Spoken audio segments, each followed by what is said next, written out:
নমস্কার প্রিয় দর্শক বন্ধুরা, আশা করি আপনারা সবাই ভালো আছেন। আজ আমরা শুনব গল্প নেউলে ও সাপের গল্প। তাহলে শুরু করা যাক। সবার প্রতি আবারও রইল অসংখ্য প্রণাম। অনেক অনেক দিন আগে সাপদের 4টে করে পা ছিল, তাই খুব সহজেই তারা উঁচু গাছে ও যে কোনো উঁচু জায়গায় উঠে যেতে পারত। সেই সময় নেউলদের কোনো পা ছিল না, তাই তাদের মাটিতে হামাগুড়ি দিয়ে চলতে হতো। এইভাবে দিন চলছিল। হঠাৎ একদিন নেউলে ও সাপেরা প্রথম থেকেই একে অপরের শত্রু ছিল।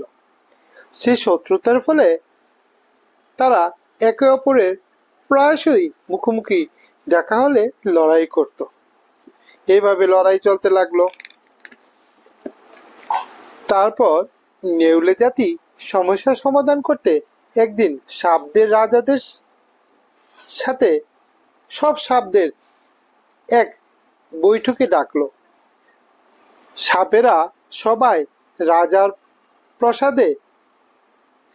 রাজপ্রাসাদে এসে জড়ো হলো। সবাই অপেক্ষা করতে লাগলো কি হয় তা দেখার জন্য। নেউলদের রাজাও সাপেদের বৈঠকের খবর শুনেছিল। সে সব নেউলদের একত্রিত করে সাপদের আক্রমণ করার সিদ্ধান্ত নিল। নেউল রাজা সাপদের বিরুদ্ধে যুদ্ধ ঘোষণা করল। সবাই সম্মুখ সমরে দাঁড়িয়ে আছে। যেহেতু সাপদের পা ছিল, তাই তারা ভয়ঙ্কর লড়াই করল। কিন্তু নেউলেরা বুদ্ধিমানের মতো লড়াই করে সাপদের রাজাকে ধরে ফেলল।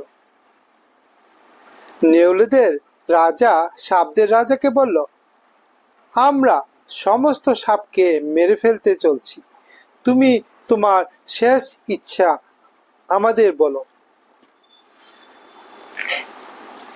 সাপদের রাজা ভয় পেয়ে গেল।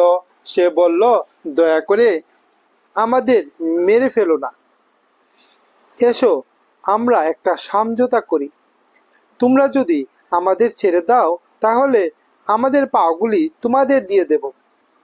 নেউলেরা এই প্রস্তাব মেনে নিল। সেদিন থেকে সাপেরা সব পা তার হারিয়ে ফেলল, আর নেউলদের নতুন পা গজালো।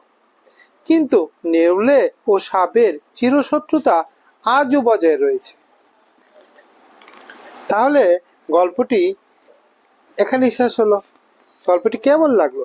যদি ভালো লেগে থাকে তবে লাইক, শেয়ার ও সাবস্ক্রাইব করবে।